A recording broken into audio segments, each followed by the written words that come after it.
الحمد لله الذي هو الأول والآخر والظاهر والباطن، والصلاة والسلام على أشرف الأنبياء والمرسلين سيدنا ومولانا ومقتدانا أبي القاسم محمد اللهم صل على محمد وعلى أهل بيته الطيبين الطاهرين المعصومين، سيما بقية الله في الأراضين المهدي المنتظر، أرواحنا وأرواح العالمين لتراب مقدمه الفداء، ولعنة الله على أعدائهم ومنكر فضائلهم وغاصب حقوقهم إلى قيام يوم الدين. وقال الله تعالى وهو أصدق القائلين: قل لا أسألكم عليه أجرا إلا المودة في القربى. وقال الإمام الحسين عليه الصلاة والسلام: إني لم أخرج أشرا ولا بطرا ولا مفسدا ولا ظالما، إنما خرجت لطلب إصلاح في أمة جدي رسول الله، أريد أن آمر بالمعروف وأنهى عن المنكر وأسير بسيرة جدي رسول الله وأبي علي بن أبي طالب صلى تمام سورہ فاتحہ کی تمام مومن و مومنات کے لیے، تمام علماء کرام، مراجع اعظام اور تمام شہداء ملت کے لیے، اور جن جن مومنین نے یہاں پر کچھ خدمت انجام دی اور دنیا سے رخصت ہو گئے، اور جس طرح سے بھی اپنے مرحوم کے لیے جتنی مقدار میں بھی خدمت انجام دی، ان کے لیے جن کے نام یہاں پر لکھے ہیں، جن کے نام جو ہیں وہ معصوم قبرستان کی فہرست میں ہیں کہ انہوں نے مدد کی اپنے مرحومین کے لیے، اور ہم سب کے آباء و اجداد کے لیے، اور خصوصاً قبلہ و کعبہ کے والد ماجد مولانا نسیم امروہی صاحب کے درجات کی بلندی کے لیے. رحم اللہ من قرأ الفاتحہ. بسم اللہ الرحمن الرحیم. الحمد للہ رب العالمین الرحمن الرحیم مالک یوم الدین. ایاک نعبد و ایاک نستعین. اهدنا الصراط المستقیم صراط الذین انعمت علیہم غیر المغضوب علیہم ولا الضالین.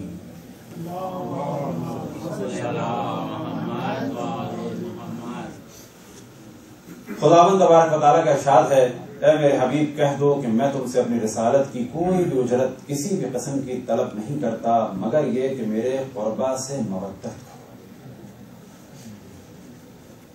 یہ ہے ترجمہ اس آیہ کریمہ کا، اس آیہ شریفہ کا کہ جسے سرنامہ کلام قرار دیا. اور اس کے بعد ترجمہ پیش کیا جاتا ہے امام حسین علیہ السلام کے وصیت نامے کے ایک خاص حصے کا کہ جس میں آپ نے مدینے سے نکلنے اور اپنے قیام کے ہدف اور مقصد کی جانب توجہ ہے. یہ وہ وصیت نامہ ہے کہ جو آپ نے اپنے بھائی جناب محمد ابن علی المعروف محمد اکبر، یا دوسرا عنوان محمد ابن حنفیہ کے حوالے کیا تھا. اور آپ نے ارشاد فرمایا کہ میں بڑائی کے لیے، خوشگزرانی کے لیے، اکڑ کے لیے، تکبر کے لیے اور فساد کے لیے مدینے سے نہیں نکل رہا. میں صرف اور صرف اپنے جد رسول اللہ کی امت کی اصلاح کے لیے نکلا. میں چاہتا ہوں کہ امر بالمعروف کروں اور نہیں عن المنکر کروں، اور اپنے جد رسول اللہ صلی اللہ علیہ وآلہ وسلم کی سیرت پر اور اپنے والد علی ابن ابی طالب کی سیرت پر عمل کروں. محرم میں ہماری روش یہی رہتی ہے کہ ہر مجلس میں چاہے جو بھی عنوان ہو، لیکن امام حسین علیہ السلام یعنی محرم سے مراد ایام ازا، محرم سفر ربیع الاول میں امام حسین علیہ السلام کے وصیت نامے کے اس جملے کو ہمیشہ اپنا سرنامہ کلام قرار دیتے ہیں تاکہ ہم حسینیوں کو مقصد حسین کی جانب توجہ ہو خود امام حسین کے وصیت نامے کے ذریعے سے۔ اگر یہ سب کچھ ہم کہتے تو لوگ کہتے کہ بھائی یہ موضوع لے آئے امر بالمعروف کا، اصلاح کا، نہی عن المنکر کا، سیرت رسول اللہ کا، کیا اب سیرت مولا امیر المومنین محرم میں بیان ہوگی؟ تو جواب یہ ہے کہ امام حسین علیہ السلام نے اپنا ہدف یہی بیان کیا، جسے قبول ہو تو ہو، جسے قبول نہ ہو تو نہ ہو۔ صلوات پڑھیں بر محمد۔ خداوند تبارک و تعالیٰ تمام علماء کرام، خدمت گزاران اہل بیت علیہ السلام جو دنیا سے گزر گئے، خصوصاً مولانا نسیم امروہی صاحب اور جتنے خدمت گزاران اور شعراء جو اہل بیت علیہ السلام کی خدمت میں مصروف ہیں، خصوصاً قبلہ و کعبہ کو طول عمر اور صحت اور عافیت عطا فرمائے۔ اتفاق سے جو گفتگو ہم 2 دن سے کر رہے تھے اور اس موضوع کو ریپیٹ بھی کرنا تھا، وہ قبلہ و کعبہ نے بہترین طریقے سے اپنے اشعار میں بیان کی۔ اگر آپ نے توجہ کی ہو کہ عزاداری ایک اہم ترین چیز ہے، اس کی جانب توجہ ہو، اختلاف سے بچا جائے، اور جملہ ہمیشہ کہتے ہیں کہ ہم اگر عزاداری میں اختلاف کر رہے ہیں تو وہ امام حسین کی نہیں ہے، وہ شاید ہمارے گھر کا کوئی اپنا پرائیویٹ فنکشن ہے، کیونکہ میری مجلس اور تیری مجلس اس کا مطلب ہے یہ امام حسین کی نہیں ہے۔ امام حسین کی اگر مجلس ہو، کسی کے گھر میں بھی کیوں نہ ہو، وہ امام حسین کی ہے، اسے ڈسٹرب کرنا امام حسین کی بارگاہ اقدس میں توہین کے مترادف ہے۔ کسی کے گھر میں بھی نہ کوئی مجلس چھوٹی ہوتی ہے، نہ کوئی مجلس بڑی ہوتی ہے، بریانی سے مجلس بڑی نہیں ہوتی، تل کے لڈو اور نمک پاروں سے اور چنوں سے چھوٹی نہیں ہوتی۔ 20 آدمیوں سے مجلس بڑی نہیں ہوتی، 20 آدمیوں سے مجلس چھوٹی نہیں ہوتی، 20,000 آدمیوں سے مجلس بڑی نہیں ہوتی۔ یہ عشق کی وادی ہے، کیونکہ امام حسین کا یہ مارکہ کربلا در حقیقت معرفت عشق اور عشق خدا کا جلوہ، اور حقیقت یہ ہے کہ امام حسین سے جو رابطہ ہونا چاہیے کہ خداوند تبارک و تعالیٰ وہ ہمیں توفیق عطا فرمائے ہم سب کو کہ وہ عشق کا رابطہ ہو، عشق کی وادی میں ہوں ہم، اور پھر جب عشق کا معاملہ ہوتا ہے تو انسان سب کچھ فراموش کر دیتا ہے اس کے لیے کہ جس سے عشق ہوتا ہے۔ قبلہ کی معرفت تو لوگوں کو ہے ہی، ان کے والد ماجد کا بعض ہم ذکر کرتے ہیں۔ پہلی دفعہ جب ہم نے کوئی مسئلہ فقہی سیکھا ہے تو وہ انہی کی ترجمہ کی ہوئی توضیح المسائل سے سیکھا ہے۔ البتہ یہ بھی ذہن میں رہے کہ جب ہم جملہ کہتے ہیں تو اس سے ان کی شخصیت ہمارے حساب سے کم ہو جاتی ہے، وہ فقط توضیح المسائل کے مترجم نہیں تھے، یہ تو کیونکہ ہم ان سے ریلیٹڈ ہوئے اس توضیح المسائل کی وجہ سے، تو وہ بالکل الگ موضوع ہے۔ تو ایسا نہیں ہے کہ ان کو سمجھا جائے فقط ان کا ایک ہی کام تھا کہ انہوں نے توضیح المسائل کا ترجمہ کر دیا تھا، یا ان کی سطح علمی یہی تھی۔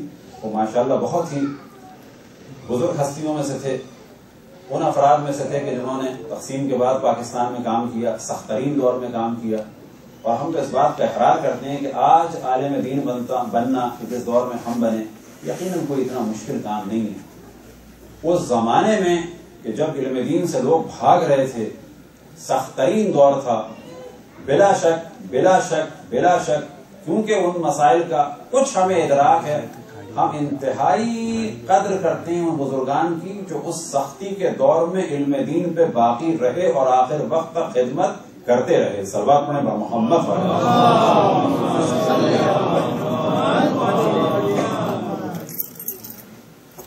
اب جیسا کہ آپ نے خود دیکھا کہ ہم نے جیسی قبلہ کی زیارت ہوئی تو ہم نے فوراً جو ہے بھیجا، ہم نے کہا کہ اگر قبلہ جو ہے مناسب سمجھے تو آئیں، تو ہم اتریں گے نیچے، اور اگر یہ بیچ مجلس میں بھی ہو تو یاد رکھیں کلچر بنانے والے ہم ہیں۔ کلچر بن گیا یعنی بڑے آرام سے کہا جا سکتا ہے جی ہاں آدھی مجلس ہوئی تھی، اس کے اندر جو ہے وہ ایک بزرگ ہستی آئی تھی، انہوں نے پڑھا، پھر اس کے بعد دوبارہ شروع ہو گئی، تو کوئی اس کے اندر شرعی قباحت نہیں ہے۔ کلچر بنانے والے ہم اور آپ۔ اصل موضوع یہ ہے کہ جو کام ہو وہ اللہ کی قربت کے لیے ہو اور محمد والے محمد کے مقصد کو پھیلانے کے لیے.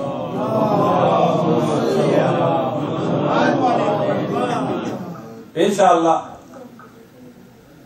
اگلے چند دنوں تک قبلہ و کعبہ یہیں پہ تشریف فرما ہے شکاگو میں. مختلف محافل میں مجالس میں ان سے ہم سب بہرمند ہوں گے. خداوند تبارک و تعالیٰ سے دعا ہے کہ ہم سب کو اتنی طول عمر عطا فرمائے، جیسا کہ ہم ہمیشہ دعا کرتے ہیں کہ امام حسین علیہ السلام کے سوگ کو اس سال بھی شائن کر سکیں.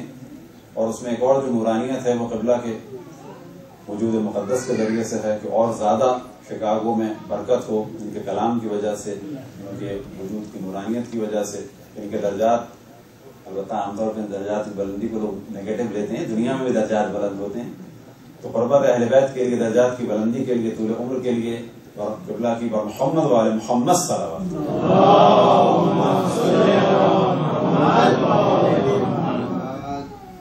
جیسا کہ آپ کے علم میں ہے کہ جو عنوان ہم نے چنا ہے، ممکن ہے کہ بعض مومنین کو وہ ذرا مشکل لگے، اور پھر ہم یہ عرض کریں کہ بلا شک اگر چند لوگ کسی بھی زبان میں بیٹھ کر یا حسین یا حسین یا حسین کہہ دیں، اس کا ثواب ہے چند آنسو بہ جائیں تو نور علی نور. ثواب ہر صورت میں، چاہے وہ مرثیہ ہو، چاہے وہ سوز ہو، چاہے وہ سلام ہو، چاہے وہ نوحہ ہو، چاہے وہ تحت اللفظ کلام ہو، چاہے کوئی کچھ نہ پڑے، چند نوجوان جمع ہو جائیں، ایک نوحہ لگا دیں ٹیپ ریکارڈر پر، یا خود کسی طریقے سے پڑھ لیں، چاہے ان کی آواز اچھی ہو، چاہے ان کی دھن اچھی ہو، چاہے دھن اچھی نہ ہو.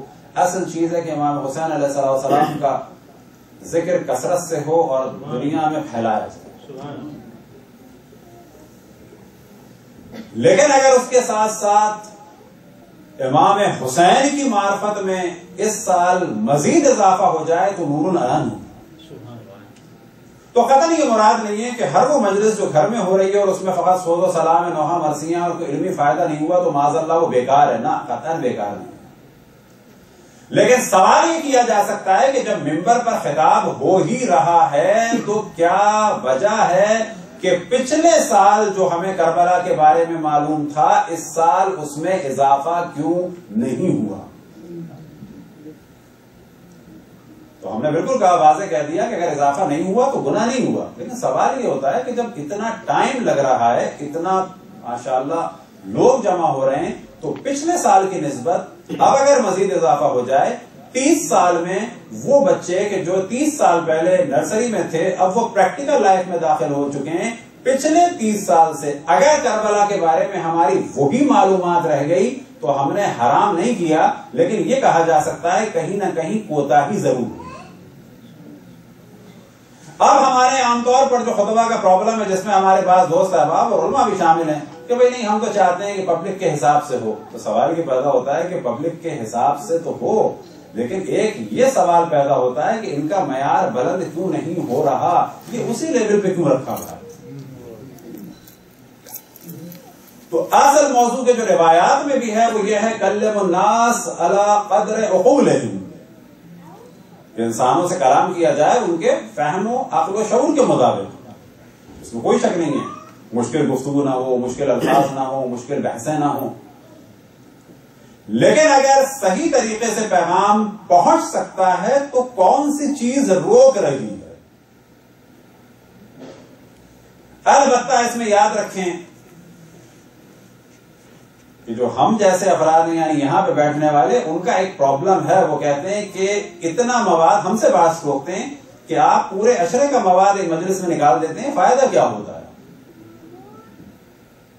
تھوڑا تھوڑا دیں، زیادہ موضوعات ہوں گے، زیادہ کام ہوگا. ہم برعکس یہ سوچتے ہیں کہ جتنا ٹائم ہم لوگوں کا لے رہے ہیں، اتنے افراد کے اتنے گھنٹوں کا حساب روز محشر دینا ہے.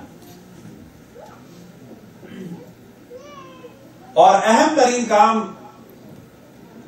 کہ جس کی جانب ائمہ علیہ السلام نے توجہ دلائی وہ ہے اہل بیت کے یتیموں کی سرپرستی. اہل بیت کے یتیم کون ہیں؟ وہ جن کے ماں باپ مر گئے بچے نہ. یتامہ اہل بیت غیبت کے زمانے میں شیعہ اور ان کی سرپرستی اس طریقے سے کہ علوم ائمہ ان تک پہنچائے جائیں صحیح طریقے سے، یہ ہے یتامہ اہل بیت کی سرپرستی۔ جس طرح سے ایک بچے کو جس کھانے کی ضرورت ہے، ہم میں سے ہر شخص یہ جانتا ہے اگر اس یتیم بچے کی ہم نے صحیح خوراک مہیا نہیں کی تو ہم نے اس کے براٹ اپ میں کوتاہی کی۔ اس کو ضرورت تھی 4 روٹیوں کی، دی ہم نے 2۔ اس کو ضرورت تھی مثال کے طور پر پروٹین کی، ہم نے اس کو نہیں دیا۔ اس کو ضرورت تھی مثال کے طور پر کیلشیم کی، وہ ہم نے اس کو نہیں دیا۔ تو کیا ہم یہ کہہ سکتے ہیں کہ ہم نے یتیم کی کفالت صحیح کی؟ نہیں کی، کر دی، زندہ ہے وہ ہماری وجہ سے، تھوڑا بہت ہم نے کیا۔ تو یہاں پر مسئلہ یہ ہے کہ اپنا اپنا معاملہ ہے کہ کب حساب ہو جائے، کب کتاب ہو جائے، کب اللہ کے یہاں جانا ہو۔ تو بجائے یہ کہ یہ سوچا جائے کہ اگر اپنا علم دے دیا تو بعد میں کچھ نہیں بچے گا، تو ہم یہ سوچتے ہیں کہ دیتے رہیں اور علم بڑھتا ہے۔ موضوع جو ہم نے منتخب کیا وہ آپ کے علم میں ہے، وہ موضوع کے جو سب سے کم ڈسکس ہوتا ہے، اور بعض کو شوق بھی رہے گا کہ محرم میں سب سے زیادہ کم موضوع کون سا ڈسکس ہوتا ہے، تو بہت واضح کہا جائے گا خود کربلا۔ سب سے زیادہ سب سے کم ڈسکس ہونے والا موضوع کہ جو مسائل میں 1.5 سے 2 منٹ 4 منٹ ڈسکس کیا جاتا ہے، اور اس میں بھی بعض دفعہ تاریخ سے کم اپنے دل کی باتوں کو زیادہ شامل کیا جاتا ہے، تو بالکل محروم رہ گیا ہے واقعہ کربلا کہ جس کو تفصیل سے بیان کیا جائے۔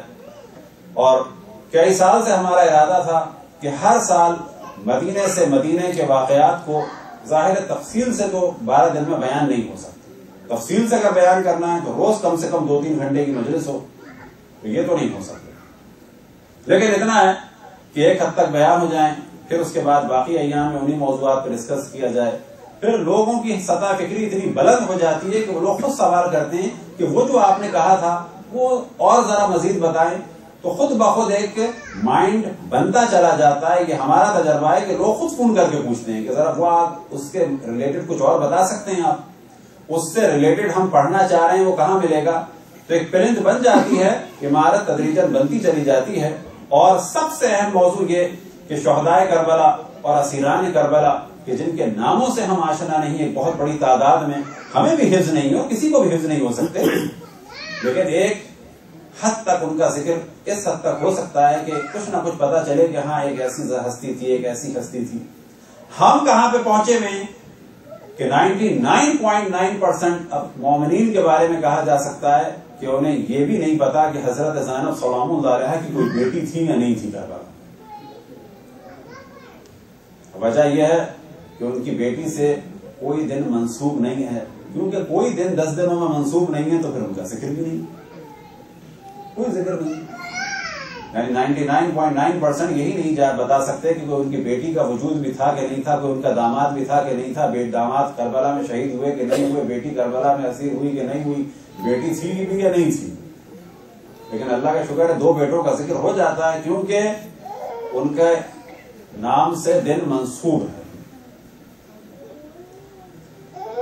تو مراد یہ نہیں ہے کہ ان 2 بیٹوں کے ذکر کو ختم کر کے بیٹی کا ذکر لانا ہے، یہ جتنا ذکر ہے اس کو تو زیادہ سے زیادہ کرنا ہے، لیکن جن کا ذکر نہیں ہوتا ان کو لے کے آنا ہے۔ تو کوئی یہ نہ کہے کہ جی مولانا یہ کہہ رہے ہیں کہ حضرت عباس کا ذکر معاذ اللہ بہت ہو گیا، اور بیٹوں کا لانا ہے، نہ، وہ سب سے بلند تھے، ان کا ذکر تو اتنا ہی ہوگا اور زیادہ ہوگا۔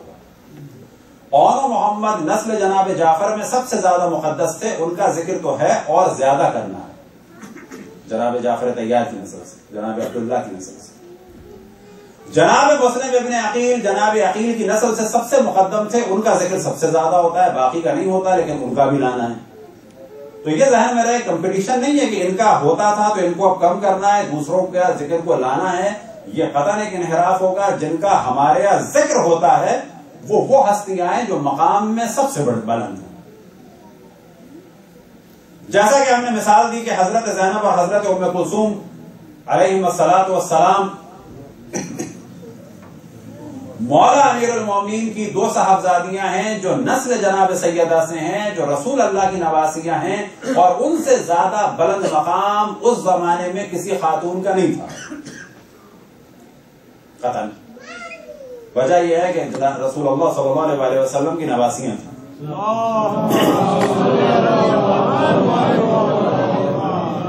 اور کوئی نہیں تھی ان کے علاوہ. لیکن مولا امیر المومنین کی اور بیٹیاں بھی تھیں جو ان کی نواسیاں نہیں تھیں, اشرف الانبیاء کی, جناب سیدہ کی بیٹیاں نہیں تھیں, لیکن تھا ان کا بھی مقام بہت بلند.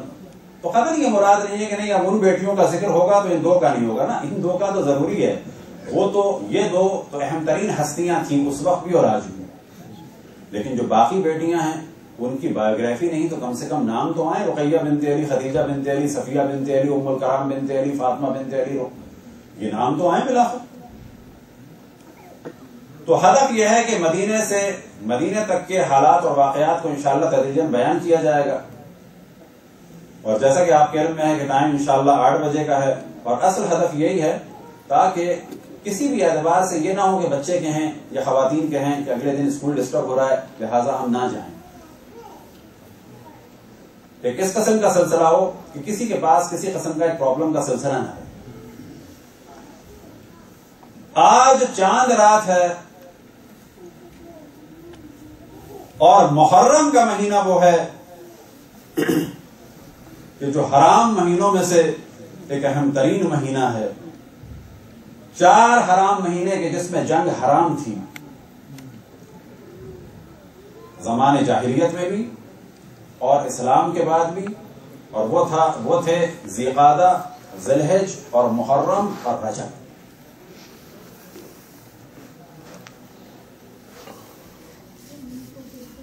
اور اسی ذی الحج میں رسول اللہ صلی اللہ علیہ وآلہ وسلم کے بھتیجے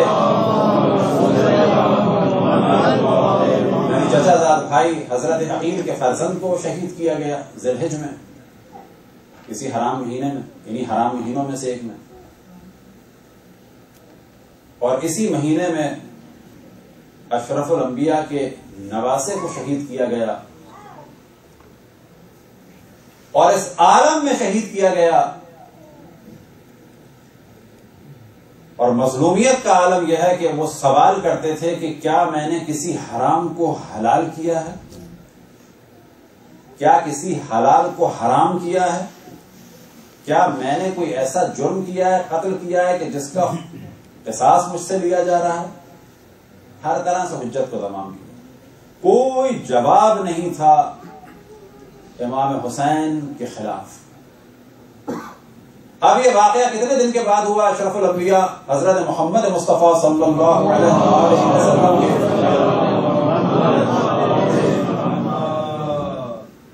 نعرہ حیدری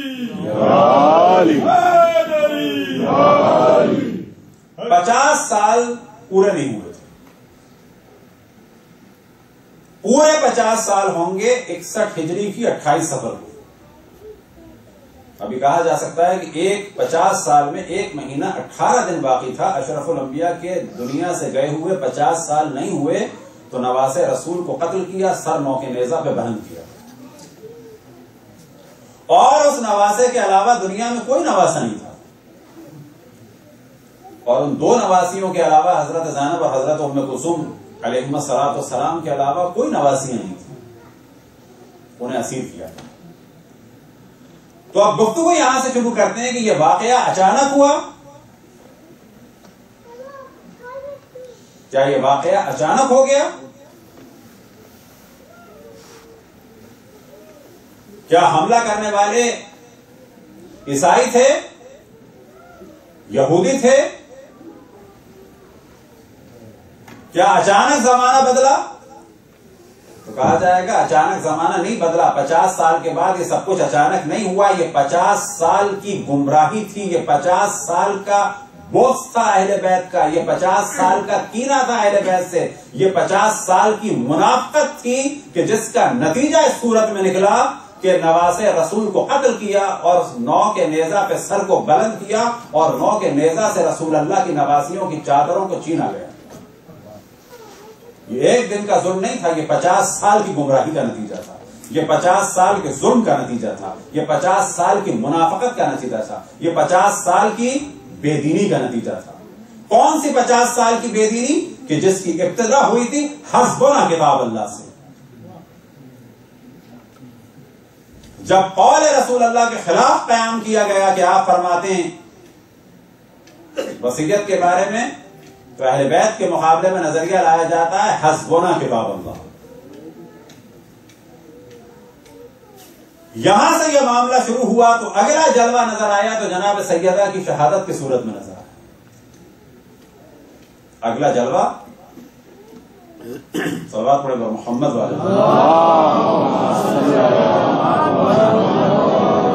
آپ کرسی پہ بیٹھیں تو بہتر ہے آپ کے لیے مشکل ہے. صلوات پڑھے پر محمد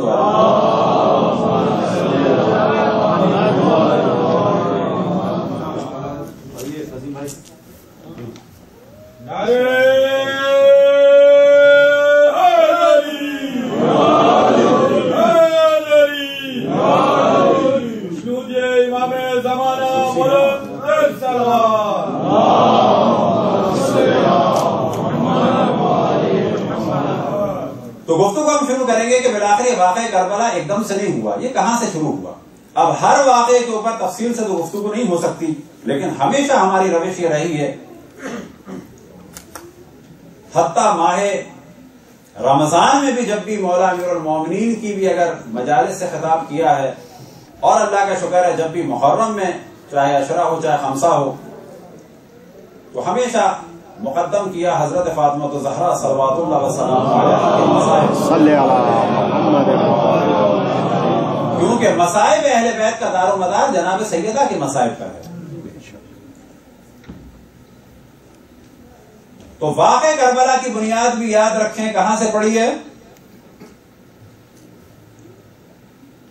حسبنا کتاب اللہ والے دن جمعرات سے بھی ہو سکتی ہے. بالکل صحیح، اسی کا نتیجہ تھا. اگلی قسط کیا تھی؟ ثقیفہ.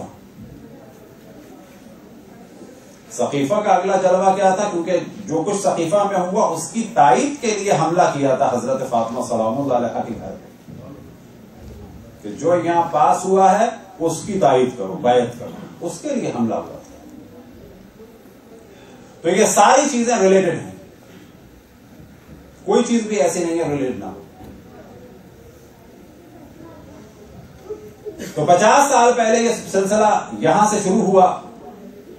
اب یہ بالکل ایک الگ بحث ہے کہ ہلکی سی توجہ دلائیں اور آگے بڑھیں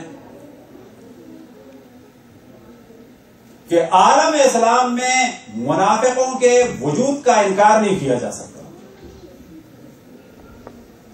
اب یہ منافق کون ہیں؟ اتنی بات واضح ہے کہ وہ منافق قطعاً اصحاب کی شکل میں ہیں.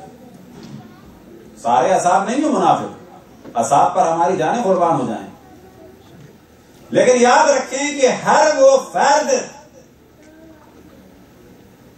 کہ جو بزم رسول اللہ صلی اللہ علیہ وآلہ وسلم میں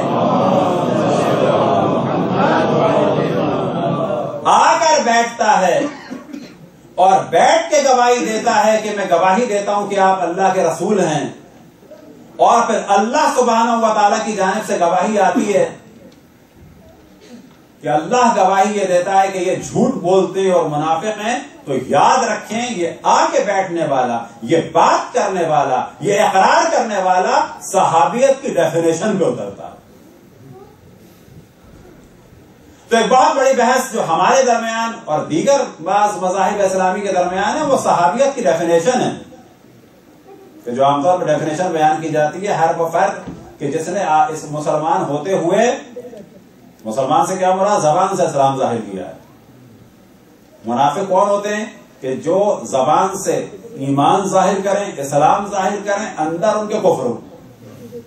تو منافق شکل و صورت میں، حرکات میں، سکنات میں کون ہے؟ مسلمان ہیں. یا مسلمان کون ہے؟ جو بزم رسول اللہ صلی اللہ علیہ وآلہ وسلم میں بیٹھے ہیں. صحابیت کی ڈیفینیشن کیا ہے؟ کہ جو مسلمان ہو اور اشرف الانبیاء حضرت محمد مصطفیٰ صلی اللہ علیہ وآلہ وسلم کا دیدار کیا ہو. اب یہاں پر انہوں نے بحث کی ہے بعض علماء نے کہ وہ اس نے کچھ نقل کیا ہو، زیادہ اچھا ہے، بالغ ہو تو اچھا ہے، آیا غیر بالغ ہو تو چلے گا کہ نہیں چلے گا؟ تو یہ مختلف بحثیں. جو ایک اہم ترین موضوع یہی ہے کہ مسلمان ہو، سمجھدار ہو، اور رسول اللہ صلی اللہ علیہ وسلم کو دیکھا ہو، چاہے حدیث نقل کی ہو یا نہ کی ہو. یہ ہو گیا صحابی. تو یہاں پہ کہا جائے گا سورہ منافقون میں جس کے لیے بھی بات ہو رہی ہے، ابھی ہمیں اس سے کوئی قطعاً مراد نہیں ہے وہ کون تھا اور کون نہیں تھا. اور یہ ہم کلیئر کر چکے ہیں کہ تمام اصحاب منافق نہیں تھے. اصحاب کا درجہ بہت بلند ہے. ان کے قدموں کی خاک پر ہماری جانیں قربان ہو جائیں، جیسے کہ حضرت سلمان فارسی، حضرت مقداد، حضرت ابو ذر، اور ان کے علاوہ دیگر بزرگان، حضرت میثم تمار، رشید حجری، جناب حجر بن ادی یا حجر بن ابی کہ جن کی قبر کو کھودا، قتل کیا معاویہ نے، قبر کو کھودا اس کی اولاد نے.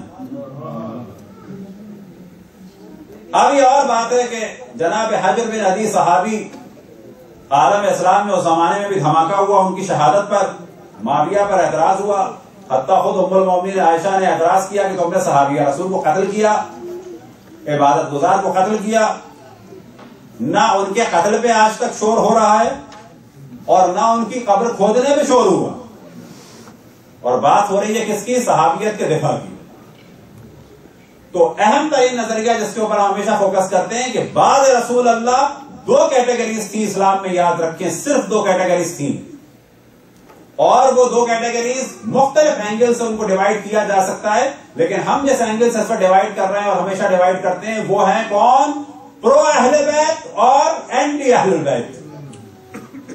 سب سے اہم کیٹیگری یہی تھی، اہل بیت کے پرو اور اہل بیت کے اینٹی. ہم اللہ کا شکر کرتے ہیں، آج بھی اعلان کرتے ہیں اور اس نعمت عظمیٰ پہ شکر کرتے ہیں کہ ہم پرو اہل البیت ہیں اور رہیں گے، اور انشاءاللہ اس دنیا میں بھی ہیں اور اس دنیا میں بھی ان کے ساتھ ہوں گے. صلوات پڑھیں محمد.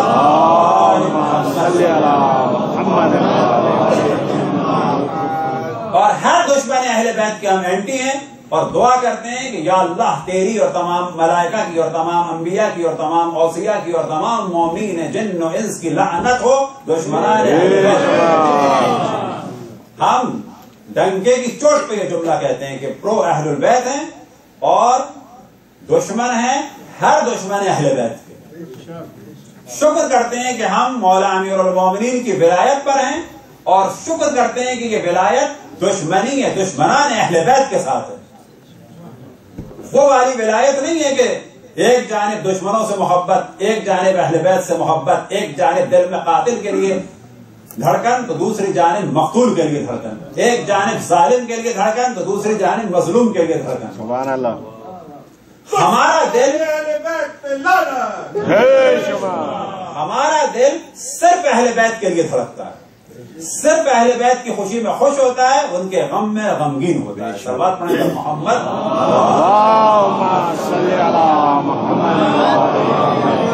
اب اگر اسے کوئی سمجھتا ہے تعصب ہے، ہم قطعاً متعصب ہیں. اگر اسے کوئی سمجھتا ہے رافضیت ہے، ہم قطعاً رافضی ہیں. اگر اسے کوئی سمجھتا ہے کفر ہے، ہم قطعاً کفر ہیں.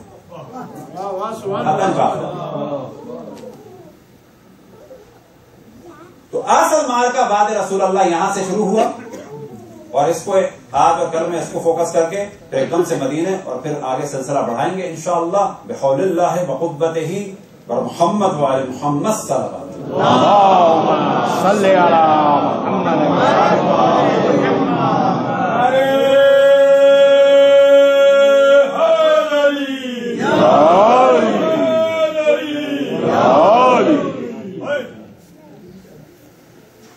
تو جیسا کہ ہم نے عرض کیا کہ جناب سیدہ سلام اللہ علیہا کی شہادت نتیجہ ہے جمعرات کا، حسبنا کتاب اللہ کا، ان الرجل لیحجر کا، انہ لیحجر کا، قد غلبہ الوجہ کا.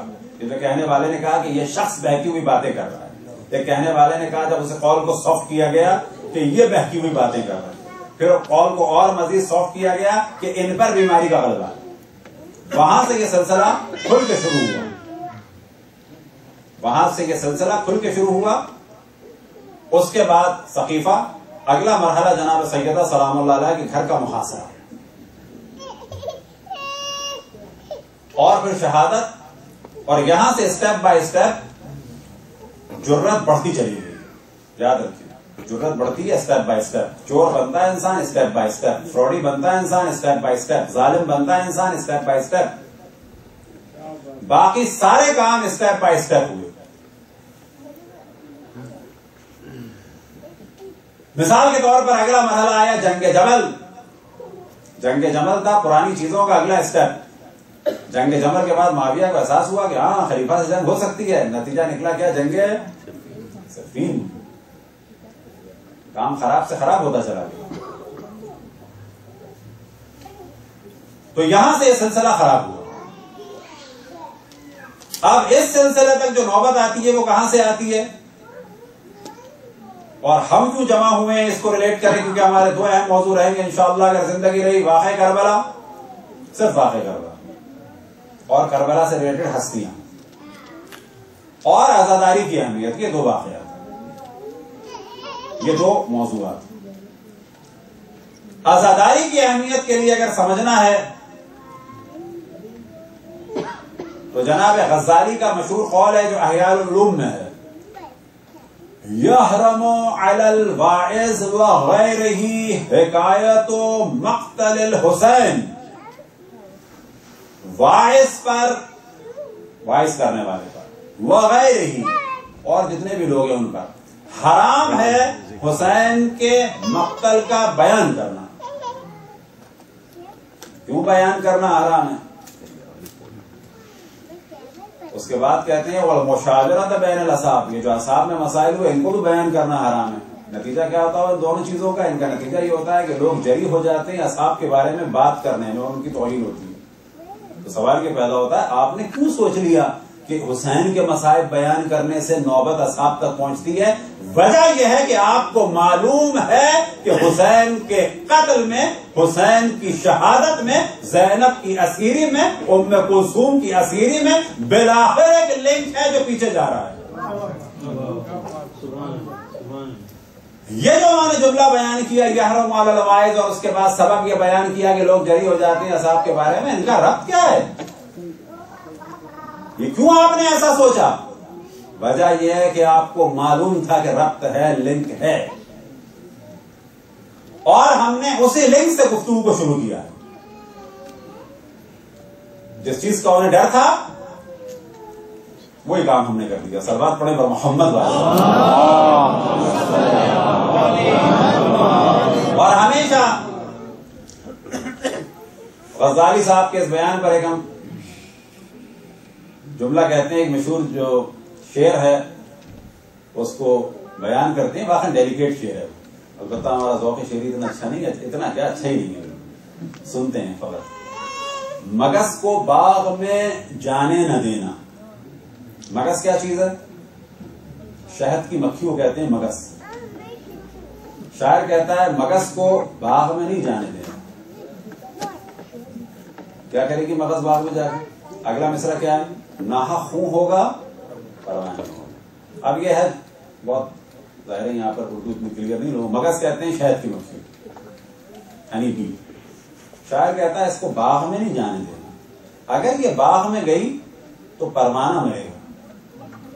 اب یہاں پہ پوچھا جائے کہ اس باغ میں جانے سے پروانے کا کیا مسئلہ ہے؟ یہ باغ میں جا رہی ہے, پروانہ مر رہا ہے, اس کا کیا تعلق؟ اس کا تعلق یہ ہے کہ یہ جب باغ میں جائے گی تو مختلف پھولوں سے کیا کرے گی؟ رس چوسے گی. رس کو جا کے کیا کرے گی؟ شہد کے چھتے میں جمع کرے گی. شہد کے چھتے میں کہاں جمع کرے گی؟ شہد کا چھتا جو ہے وہ کس کا بنا ہوا ہوگا؟ وہ بناتی ہے اور پروڈیوس کرتی ہے موم. اس موم سے چھتا بناتی ہے. پہلے اس چھتے میں جا جا کے خانوں کے اندر وہ شہد کو پریزرو کرنا شروع کرتی ہے. اگر یہ باغ میں جائے گی تو رس چوسے گی. رس کو سیو کرنے کے لیے موم پروڈیوس کرے گی. موم کا چھتا بنائے گی. چھتا تدریجاً بڑھتا چلا جائے گا. اب اس کا نتیجہ یہ ہوگا کافی مہینوں کے بعد جتنی زیادہ شہد کی مکھیاں ہوں گی چھتا بڑا ہو جائے گا, کوئی انسان اس چھتے کو نکالے گا, نکالنے کے بعد شہد کھانے کے لیے الگ کرے گا, موم کی موم بتی بنائے گا, جب وہ موم بتی بنے گی تو رات کو پروانہ آئے گا اور جل جائے گا. یہ ہے پوری اس کی شعر کی تفسیر کہ مگس کو باغ میں جانے نہ دینا کہ ناحق خون ہوگا پروانے کا, وہاں تو ناحق خون ہوگا. یہاں موصوف فرماتے ہیں کہ حسین کے مصائب بیان نہ کرنے دینا, حسین کے مصائب بیان نہ کرنے دینا ہمارے دوستوں کے لیے پرابلم ہو جائے. یہ بالکل اگر سے کوئی شعر میں لے آئے, قبلہ موجود ہے, باقی بھی موجود ہیں, کہ حسین کے مصائب کو بیان نہ کرنا ہمارے اصحاب کا پرابلم ہو جائے. ہم تو شعر نہیں بنا سکتے, قبلہ انشاءاللہ کل نہ کچھ اس کے اوپر گفتگو کر ڈالیں گے. تو اس جملے کے بالکل مقابلے میں اس شعر کو رکھتے ہوئے اگر بنایا جائے تو انہوں نے بہت ہی دور اندیشی کے ساتھ سوچا, جس طرح سے شاعر سوچ رہا ہے شہد کی مکھی کے لیے. بالکل انہوں نے بہت دور اور ذہانت کے ساتھ سوچا کہ حسین کے مصائب کو ختم کرو.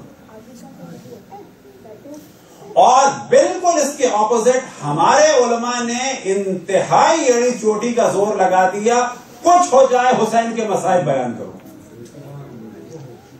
وجہ کیا ہے کہ جب حسین کے مصائب بیان ہوں گے تو تاریخ میں خود بخود سوالات اٹھیں گے, زلزلہ آ جائے گا کہ حسین کو کس نے مارا. جواب آئے گا یزید نے مارا. یزید کو کون لایا تھا یہ جانتے ہوئے کہ یہ فاسق ہے, فاجر ہے, زانی ہے, شرابی ہے, بندر اور کتوں سے کھیلنے والا ہے, کون لایا تھا اس کو؟ اس کا باپ لایا تھا. باپ کون تھا؟ ڈیفینیشن کے مطابق صحابی تھا. صحابی نے یہ کیا کہ اپنے فاسق اور فاجر اور زانی اور شرابی اور بندر اور کتوں سے کھیلنے والے بیٹے کو لقب دیا خلیفۃ المسلمین کا, خلیفۃ الرسول اللہ کا. اسے کون لایا تھا؟ اس کے کیا کیا کارنامے تھے؟ ایک سیاہ لباس پرابلم کریٹ کر دیتا ہے, ایک سیاہ پرچم پرابلم کریٹ کر دیتا ہے, یاد رکھیں. یہ جو بعض دفعہ بعض لوگ کہتے ہیں کہ علم کو دیکھا نکاح ٹوٹ گیا, اسی وجہ سے واقعی ٹوٹ جاتا ہے. بس اس مذاق نہیں ہے, یہ واقعی ٹوٹ جاتا ہے. وہ کیسے ٹوٹ جاتا ہے بھئی؟ ایک آدمی اگر پکا طرفدار ہے کسی کا, اس نے علم کو دیکھا, آ کے اس نے سوچا یا پوچھا یہ کیوں, کیا ہوا تھا, کچھ نہیں پتا تھا, اس دیہاتی کچھ پتا ہی نہیں تھا, فرض کرے کچھ نہیں پتا تھا. اس نے پوچھا یہ کیا ہے؟ امام حسین کا ہے. امام حسین کی ولادت ہے؟ نہیں, شہادت ہے. اس کا مطلب ہے مارا ہے کسی نے؟ کہ ہاں مارا ہے. کون تھا مارنے والا؟ یزید ہے. یزید کس کا بیٹا تھا؟ معاویہ کا. تو آیا کیسے تھا یہ؟ معاویہ نے اس کو الیکٹ کیا تھا, جانشین بنایا تھا. معاویہ کون تھا؟ اب آپ تصور کریں ایک آدمی اگر علم دیکھ کے یہاں تک پہنچ گیا اور اس کی بیوی پکی جو ہے اگر اس کی طرفدار ہے تو نکاح تو ٹوٹنا ہی ہے. تو نکاح ٹوٹنے والا مسئلہ جو ایک حد تک غلط بھی نہیں ہے. ظاہر ہے کہ آدمی نے اگر دیکھا اور دیکھنے کے بعد اس کے نظریے بدل گئے اور بدلنے کے بعد واقعا وہ اس شخص سے نکل گیا اور اگر وہ ان کو کھل کے کہنے لگا تو ان کے حساب سے تو واقعا نکاح کو ٹوٹنا ہے.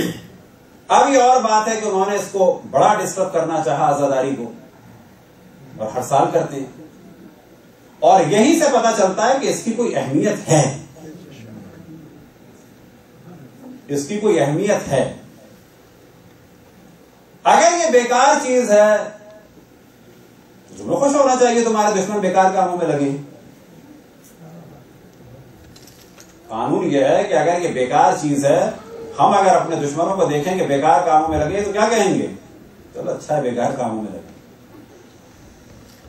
اگر اس کو دیکھ کے دشمن پریشان ہو رہا ہے تو اس کے معنی یہ ہیں کہ یہ کارآمد ہے اور پریشانی کا سبب ہے. صلوات پڑھیں بر محمد والے.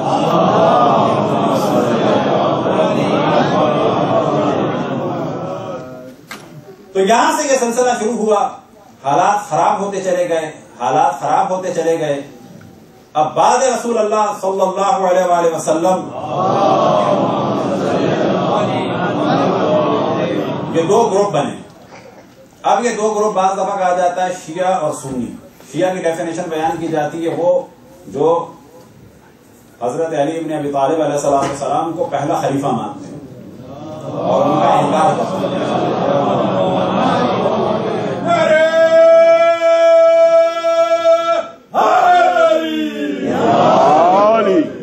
سنی انہیں کہا جاتا ہے کہ جو خلیفہ اکبر و دوم و سوم اور پھر مولا امیر المومنین علیہ السلام اور پھر امام حسن علیہ السلام کو خلیفہ مانتے ہیں. یہ ڈیفینیشن، یہ تقسیم بندی. ایک تقسیم بندی جو بہت زیادہ بہت کلیئر ہے، جو بالکل بیسک ہے، وہ وہی ہے اینٹی اہل بیت اور پرو اہل بیت.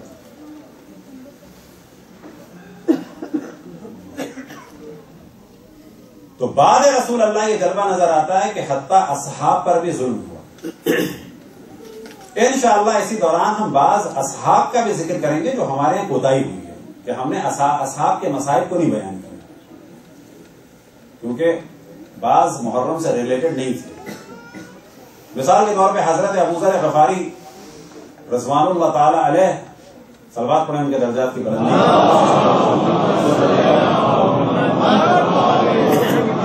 ان کا نام ان کی کنیت تھی ابو ذر، ان کا نام تھا جندب، ان کے والد کا نام تھا جنادہ، جندب ابن جنادہ ابو ذر، اور عام طور پہ انہیں غفاری کہتے ہیں. غفاری نہیں وہ قبیلہ غفار کے تھے، ابو ذر غفاری.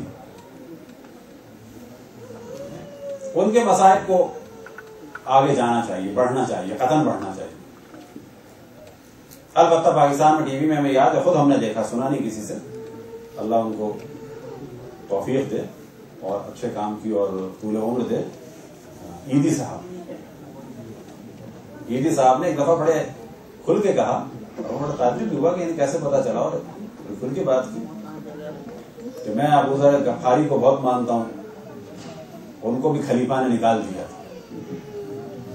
یہ ان کا بالکل جملہ بیان کر رہا ہوں جو ان کا وہ، اللہ ان کو طول عمر عطا فرمائے اور تعفیف دے. تو یہ ایک حقیقت ہے. سوال یہ پیدا ہوتا ہے اصحاب کا احترام تھا، تو یہ انڈرسٹوڈ چیز ہے کہ حضرت عثمان نے صحابی رسول اللہ کہ جن کے بارے میں قول ہے کہ آسمان میں ابو ذر سے زیادہ سچا نہیں، البتہ اصحاب کے در. جب یہ روایتیں ہوتی ہیں تقسیم بندی کے حساب سے، حضرت عثمان نے قتل انہیں جلا وطن کیا، کوئی شک نہیں، مسلم چیز ہے، کوئی توہین کی بات نہیں ہے، کوئی یہ ایسی بات نہیں ہے کہ اسے فتنہ ہو جائے گا. انہیں جلا وطن کیا، انہیں شام بھیجا. شام کا کون سا علاقہ؟ جبل عامر سور، کہ جہاں آج بھی وہ مسجد موجود ہے حضرت ابو ذر غفاری سے منسوب. اور آج جو شام میں، آج جو لبنان میں مودت مولا امیر المومنین کا ایک تناور درخت نظر آ رہا ہے، اس کا بیج بویا تھا حضرت ابو ذر غفاری میں. جو آج لبنان میں جو کچھ ہے حضرت ابو ذر غفاری نے اس کا بیج بویا تھا. اب جب انہوں نے وہاں پر تبلیغ کی، وہ زمانے میں شام کا علاقہ تھا، تو معاویہ نے کہا کہ ان کو واپس بلاؤ. حتیٰ مروج الذہب اور بعض دیگر کتابوں میں ہے کہ مدینے سے حکم آیا کہ ان کو ایک سخت آدمی کے ذریعے سے اونٹ پر بھجواؤ، پاؤں باندھ دو ان کے. اب جب یہ مدینے پہنچے تو رانوں کا گوشت گل چکا تھا، یہ بھی صحابی تھے. پھر بھی یہ کنٹرول نہیں ہوئے تو بیٹی کے ساتھ، اور بعض کا بیان ہوا فیملی کے ساتھ، لیکن آخر میں تنہا بیٹی ہی رہ گئی تھی. تو زیادہ مشہور قول یہی ہے تنہا جوان لڑکی کے ساتھ بیابان میں چھوڑ دیا تھا. تنہا جوان لڑکی کے ساتھ بیابان میں چھوڑ دیا تھا، یہ بھی صحابی تھا. اگر یہ چیزیں بیان ہوں تو لوگ سوال کریں گے بالآخر حضرت ابو ذر غفاری کا بھی تو کوئی دفاع کرے گا. حقیقت یہ ہے کہ ہم نے عزاداری کے ذریعے سے، جو ہمارے علماء کرام کا قول ہے، جیسے خود امام خمینی رضوان اللہ تعالی علیہ کا قول ہے کہ یہ محرم و سفر ہے جس کی وجہ سے آج دین باقی ہے. ان کا دوسرا قول ہے کہ انقلاب کو باقی رکھنا ہے، محرم و سفر کو زندہ رکھنا. ان کا تیسرا قول مشہور ترین قول ہے یہ وہ مہینہ ہے جس پہ خون کامیاب ہوا تلوار کے اوپر. یہ بہترین اقوال میں سے قول ہے کہ محرم کا مہینہ خون کی کامیابی کا مہینہ ہے تلوار کے اوپر. اس سے زیادہ بہتر تخیل، اس سے زیادہ بہتر قول واقعا کم نظر آتی ہے. محرم کا مہینہ یاد رکھیں، محرم کا مہینہ خون کی کامیابی کا مہینہ ہے تلوار پر. صلوات پڑھیں بر محمد.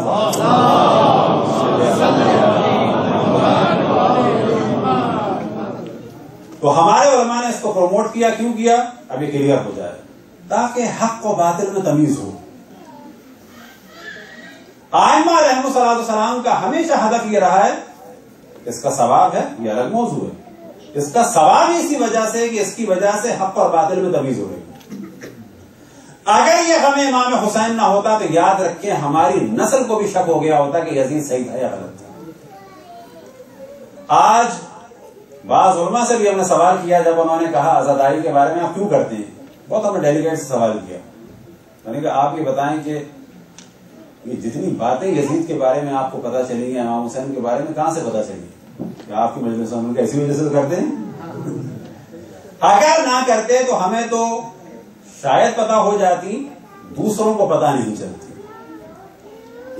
یہ جو آپ کو پتا چلی ہے اسی سے پتا چلی ہے, ہمیں پتا چلی ہے اسی سے پتا چلی ہے. اور یہی وہ چیز ہے جس پہ ہمارے مراجع الزام علماء کرام فرماتے ہیں کہ اس کو مضبوط سے مضبوط کرنا ہے, کیونکہ اسی کے ذریعے سے دین کی بقا ہے. وہ بقا کیا ہے؟ وہ بقا یہ ہے کہ اگر شہادت امام حسین کا ذکر ہوتا رہا تو پچھلے واقعات کلیئر ہوں گے, جس کے ذریعے سے حق اور باطل کا پتہ چلے گا. جب حق و باطل کا پتہ چلے گا تو خود بخود دین محفوظ ہو جائے گا. تو جب یہ کہا جاتا ہے کہ عزاداری کے ذریعے سے دین باقی ہے تو اس کی پوری یہ بیک گراؤنڈ ہے. اب انشاءاللہ کل اسی موضوع کو آگے بڑھائیں گے اور اگلا سوال یہ ہوگا, یعنی آج اصل موضوع کیا تھا کہ عزاداری کی, اگلا سوال یہ ہوگا کہ عزاداری کس کے لیے ہے اور امام حسین نے دین کیسے بچایا؟ کیا دین کو واقعا خطرہ تھا کوئی؟ پھر اسی کے ساتھ ساتھ انشاءاللہ یہ سلسلے آگے بڑھتے چلے جائیں گے. تو عزاداری کے سید الشہداء وہ چیز ہے, اور ساتھ میں اسی سے ریلیٹڈ مختلف اقوال بھی بیان کرتے رہیں گے علماء کے, اور ہر روز ایک نہ ایک حدیث. کہ آج سب سے پہلے تبرکن قول اشرف الانبیاء حضرت محمد مصطفیٰ صلی اللہ علیہ وسلم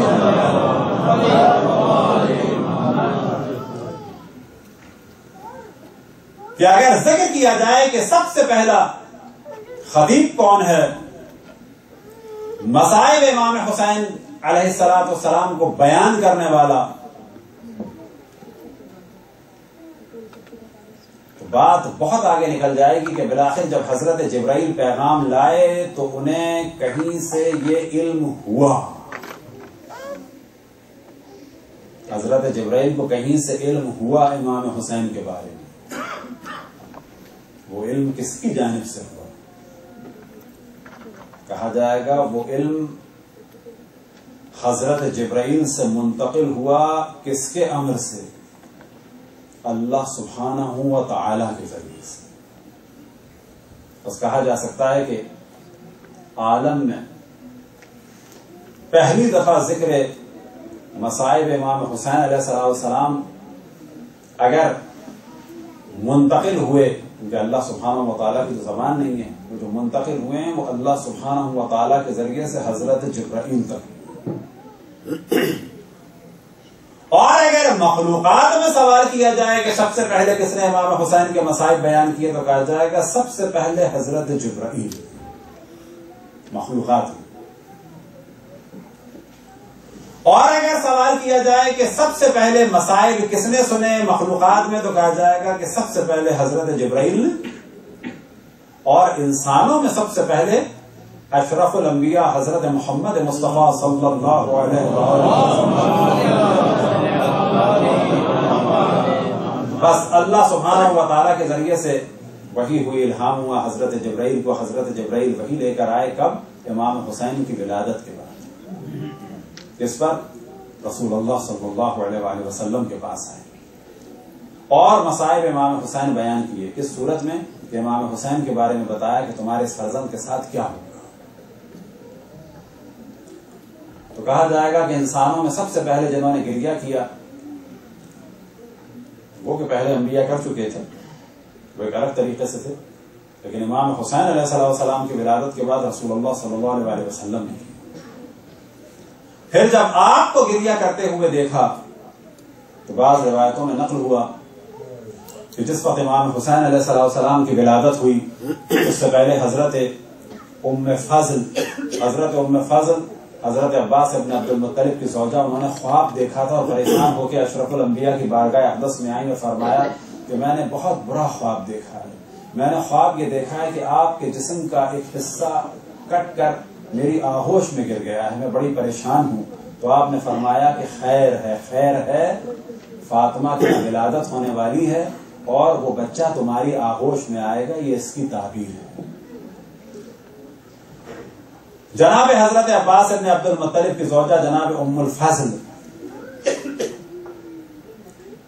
وہ پہلی ذات تھی کہ امام حسین علیہ السلام کو انہوں نے اپنی آغوش اقدس میں لیا اور رسول اللہ صلی اللہ علیہ وسلم نے ندا دی کہ بچے کو میرے پاس لے کے آؤ. تو حضرت ام الفضل ایک سفید کپڑے میں لپیٹ کر امام حسین علیہ السلام کو اشرف الانبیاء کی بارگاہ اقدس میں لے کے آئیں اور جب آپ نے آغوش میں لیا تو اسی دوران جناب جبرائیل یہ پیغام لے کے آئے اور اسی وقت اشرف الانبیاء کی آنکھوں سے آنسو بہے.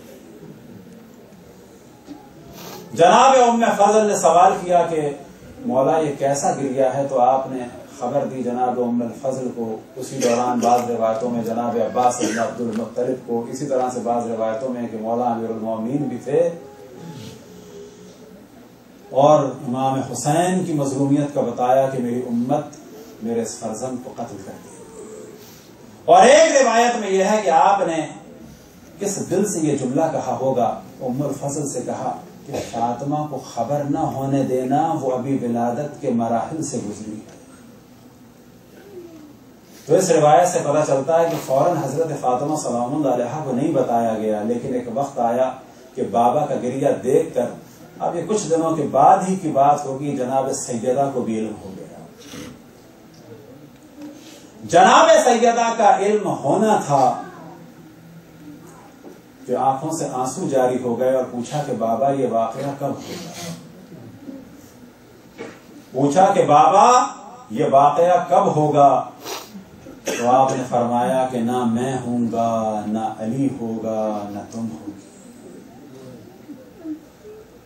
تو اب روایت میں نقل ہوا, یہ بہار میں بھی ہے, مناقب شہر عاشوب میں اور دیگر کتب میں بھی ہے کہ آپ نے فرمایا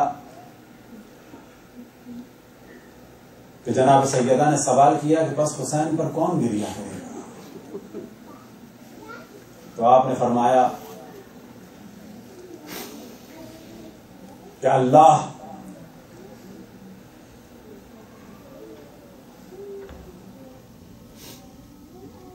قوم کو خلق کرے گا. قوم سے مراد گروہ ہوگا ایک جو خلق ہوں گے کہ جن کی عورتیں عورتوں پہ گریہ کریں گی, جن کے مرد مردوں پہ گریہ کریں گے. معذرت, یہ قوم کو خلق کرے گا جو حسین پہ گریہ کریں گے.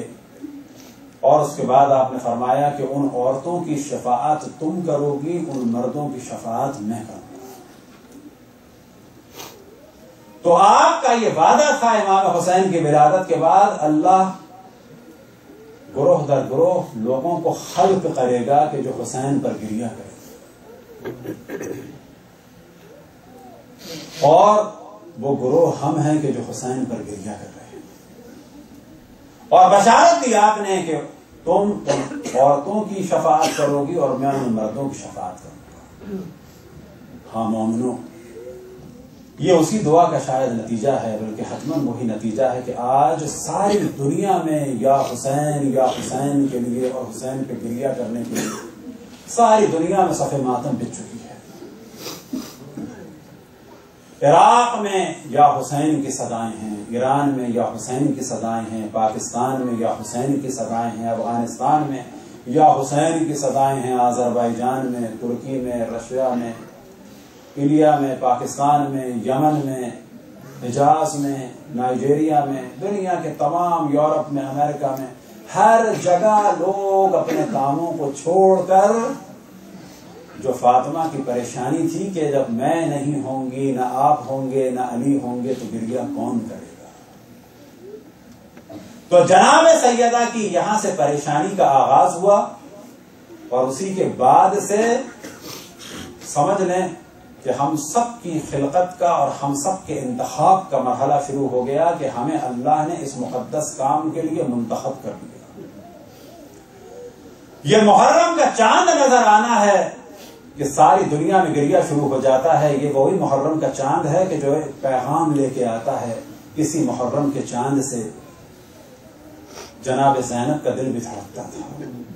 یہی وہ محرم کا چاند ہے جناب ام کلثوم کا دل بھی دھڑکتا تھا. یہ چاند اس وقت جناب زینب اور جناب ام کلثوم نے اور مولا امام حسین نے اور امام زین العابدین نے دیکھا کہ جب وہ سفر میں تھے. یہ سفر میں چاند دیکھا. اب جناب زینب کا دل دھڑک رہا ہے کہ یہ چاند نمودار ہو گیا، بس اب میرا بھائی دنیا سے رخصت ہونے والا ہے.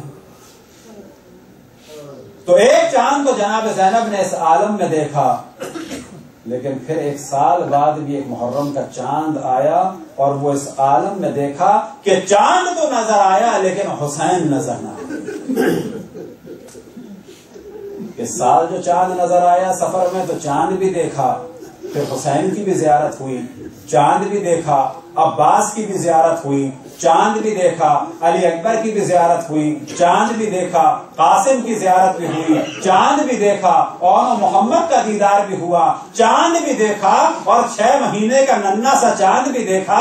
لیکن جب اگلا چاند آیا تو زینب نے چاند دیکھا، اور چاند دیکھتے ہی کبھی حسین کا جلوہ ذہن میں آیا، کبھی علی اکبر کا منظر ذہن میں آیا، کبھی عباس کا جلوہ ذہن میں آیا. اور جانتے ہیں کہ کیسے نظر آیا ہوگا؟ مسائل ختم ہو گئے. جب چاند کو دیکھا ہوگا تو کبھی برابر میں 9 کے نیزہ پہ حسین کا سر نظر آیا ہوگا. جب چاند دیکھا تو کبھی برابر میں علی اکبر کا سر 9 کے نیزہ پہ نظر آیا. جب چاند دیکھا تو کبھی چاند کے ساتھ ساتھ عباس کا سر نظر آیا، قاسم کا سر نظر آیا، اور محمد کا سر نظر آیا، علی اصغر کا سر نظر آیا. اور اسی دوران ندائیں آئی ہوں گی کہ شمر نے ندا دی، احرقوا بیوت الظالمین، ان ظالموں کے گھروں کو آگ لگا دو. اسی دوران وہ منظر ذہن میں آیا ہوگا کہ ہم خیموں سے نکلتے تھے، تازیانے پڑھتے تھے، تماچے پڑھتے تھے، کبھی سکینہ کا جلتا ہوا دامن یاد آیا ہوگا. لعنت اللہ علی قوم الظالمین. یا اللہ جس نے رسول اللہ جناب سیدہ اور ائمہ پہ ظلم کیا ان سب پہ لعنت فرما. یا اللہ جتنے مومن دنیا میں جہاں جہاں ان سب کی حفاظت فرما، خصوصاً تمام عزاداران امام حسین کی، خصوصاً عراق میں عزاداران امام حسین کی حفاظت فرما، امام کے ظہور میں تعجیل فرما، ہم سب کو ان کے آوان و انصار میں شامل فرما. ماتم حسین.